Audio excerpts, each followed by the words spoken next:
सर्वप्रथम तो जय श्री कृष्ण। आज हम लोग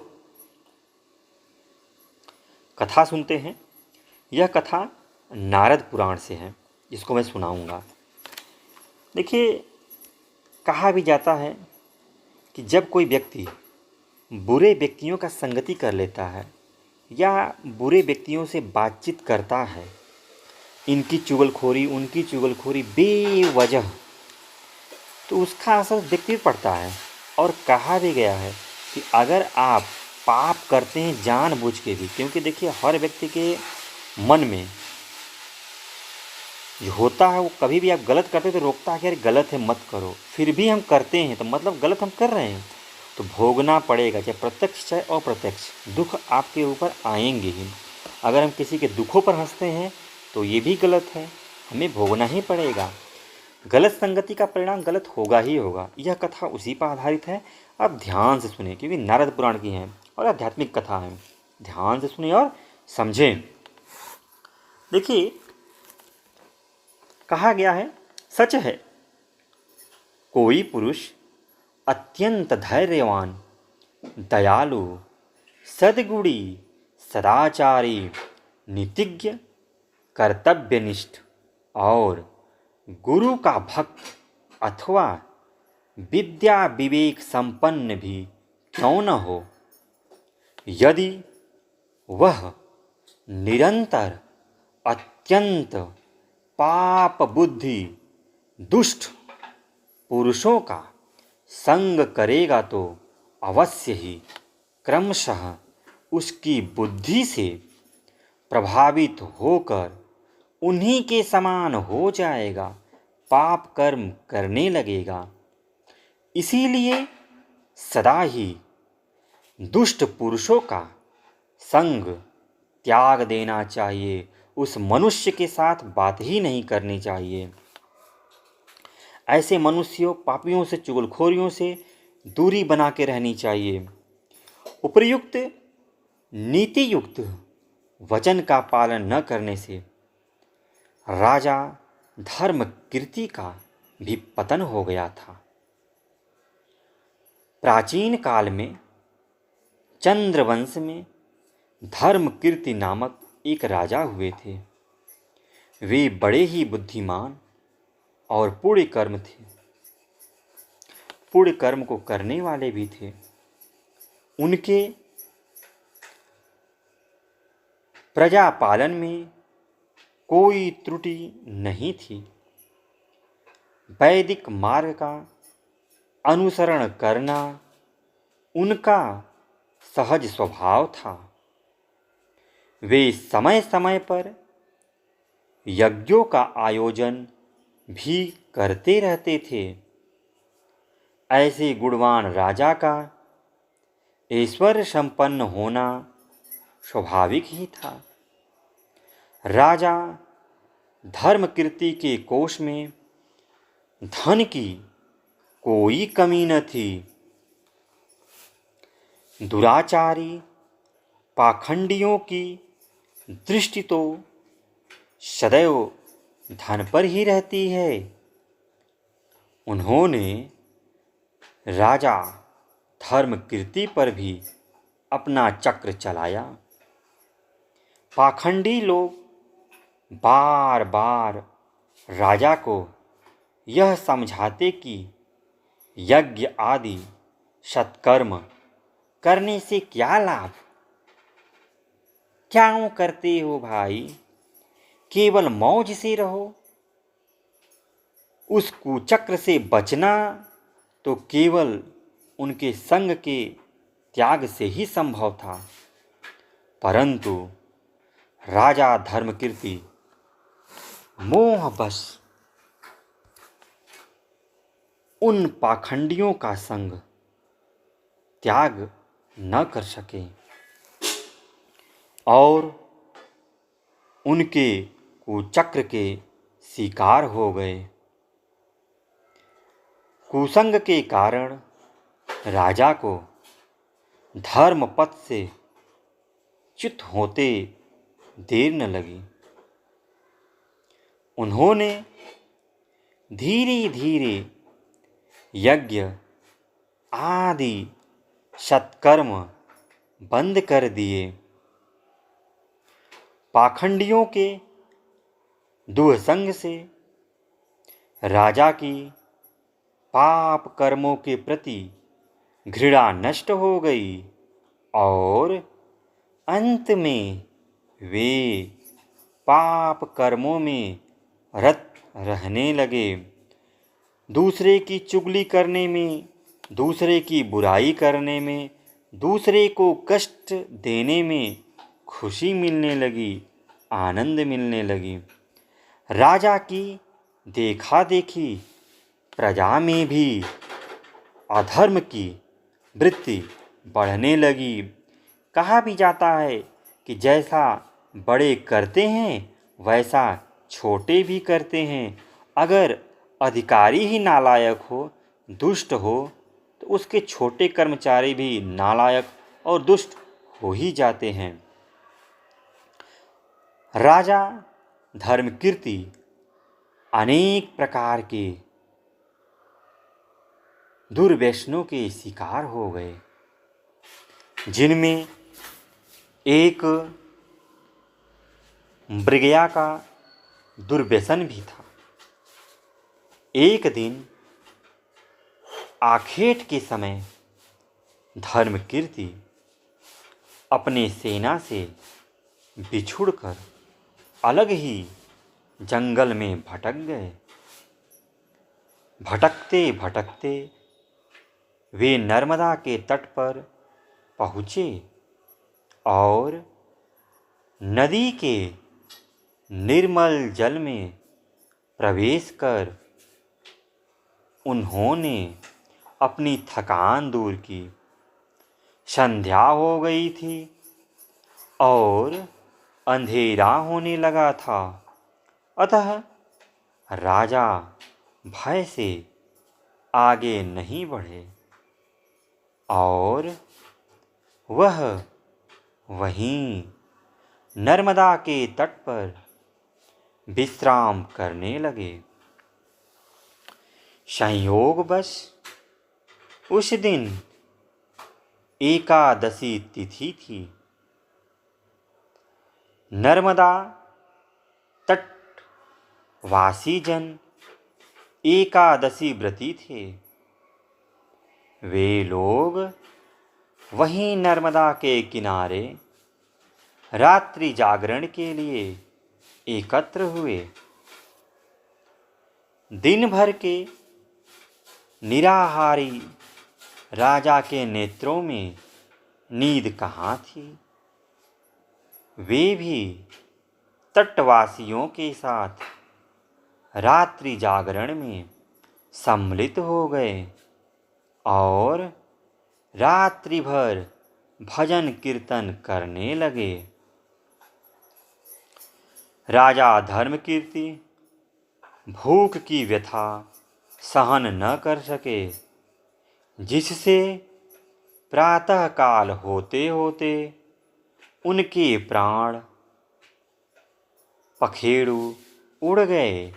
कहा भी जाता है कि भूख को बहुत देर तक बर्दाश्त नहीं किया जा सकता, अतः इसीलिए अगर कोई भूखा व्यक्ति है और आपके पास सामर्थ्य है कि उसको भोजन करा सकें, तो आप उसे भोजन अवश्य कराएं।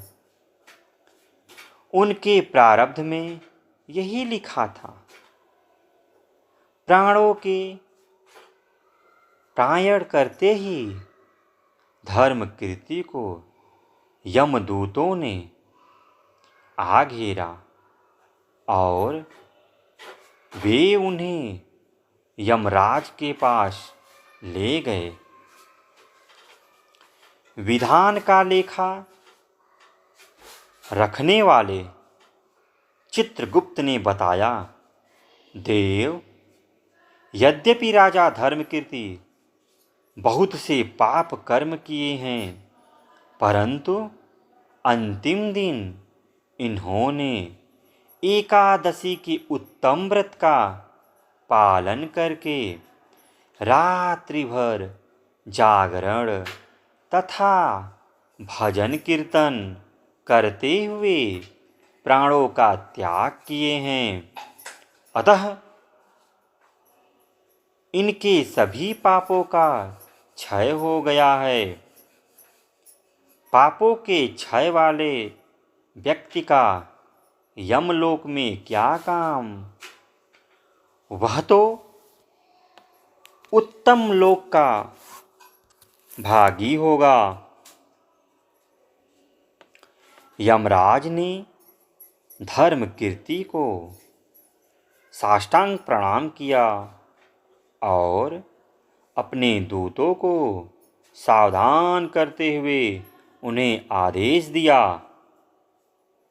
जो भगवत पूजा में तत्पर, धर्मपरायण, गुरुजन सेवक,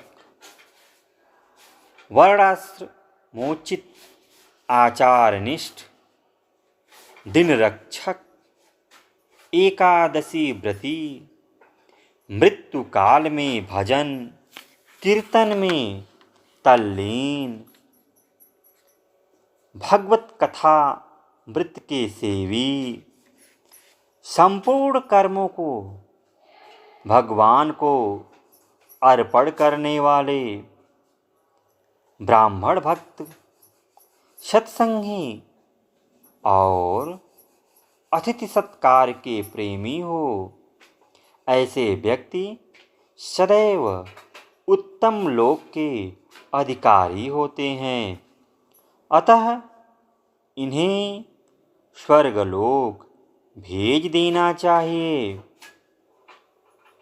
इस निर्णय के अनुसार राजा धर्मकीर्ति स्वर्गलोक को भेज दिए गए। वहाँ बहुत काल तक स्वर्ग के भोग कर पूरे क्षीण होने पर पुनः इस धरती पर सत्यपरायण धर्मात्मा मुनि गालव के यहाँ जन्म लिया। उनका नाम हुआ भद्रशील। बालक भद्रशील में बड़े अद्भुत गुण थे। भगवान विष्णु का ध्यान, भजन, चिंतन, यही उस बालक का स्वभाव था। बालकपन में ही उसने अपने मन और इंद्रियों को बस में कर लिया था। खेल ही खेल में वह मिट्टी से भगवान विष्णु की प्रतिमा बनाकर उनका पूजन किया करते थे। भद्रशील अपने साथी बालकों को भी भगवान विष्णु का पूजन, आराधना, कीर्तन करना सिखा दिया था। साथी बालक भी खेल खेल में भगवान विष्णु की प्रतिमाएं बनाया करते थे, उनका पूजन भी करते थे।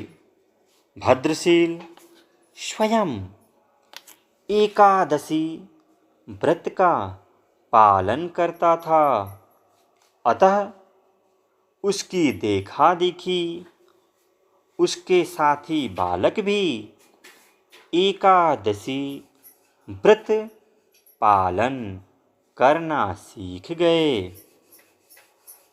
भद्रशील शास्त्र निषिद्ध कर्मों से सदैव दूर रहता था। वह कुकर्म से और कुकर्म करने वाले से हमेशा दूरी बना के रहता था। उसकी किसी में ममता, आसक्ति भी नहीं थी। अतः वह सुख दुख आदि द्वंद्वों से रहित था। भद्रशील अपने आचरण से कभी किसी को भी दुख नहीं देता था। भद्रशील अपने जुबान से भी किसी को कष्ट नहीं देते थे। वह सर्वदा दूसरों के हित संपादन का ही ध्यान रखते थे। उनमें विलक्षण गुण थे। उसकी प्रार्थना ही ऐसी होती थी, प्रभो आप विश्व के सभी प्राणियों का कल्याण करें। जैसा भद्रशील का नाम था, वैसे ही उसमें गुण भी थे और उसकी भगवत भजन ध्यान की तत्परता प्रेरणाप्रद थी। भद्रशील के शैशव काल के मंगलमय चरित्र ने सभी को विस्मय में डाल रखा था। यहाँ तक कि उसके पिता मुनि गालक भी अपने बालक के चरित्र से विस्मित थे। ऐसा पावन चरित्र महापुरुषों की सेवा से तो सुलभ होता है, परंतु गालव ने कभी भी भद्रशील को महापुरुष की सेवा करते नहीं देखा था। मुनि गालव अपनी इस पहेली को सुलझा नहीं सके और अंत में उन्होंने बालक से ही बड़े प्यार से पूछा, वत्स तुम्हें यह योगी दुर्लभ बुद्धि कहाँ से और कैसे प्राप्त हुई? बालक भद्रशील अपने आदरणीय पिता से यह रहस्य छिपा नहीं सके। वे जाति असमर्थ थे ही। उन्होंने अपने पूर्व जन्म के राजा धर्म कीर्ति होने का पूरा विवरण अपने पिताजी से कह सुनाया कि किस तरह वे दुःसंग में पड़कर भ्रष्ट हुए और पुनः एकादशी व्रत एवं मृत्यु के समय भजन कीर्तन करने से पापों से मुक्त होकर इस योनि को प्राप्त हुआ हूँ। बालक भद्रशील ने अपने पिता से शास्त्रोचित पूजन के विधि विधान का अध्ययन किया। मुनि गालव ऐसे योग्य बालक को पाकर अपने जीवन को सार्थक मानते थे। भगवत भक्त भद्रशील ने अपने संपूर्ण कुल को पवित्र कर दिया।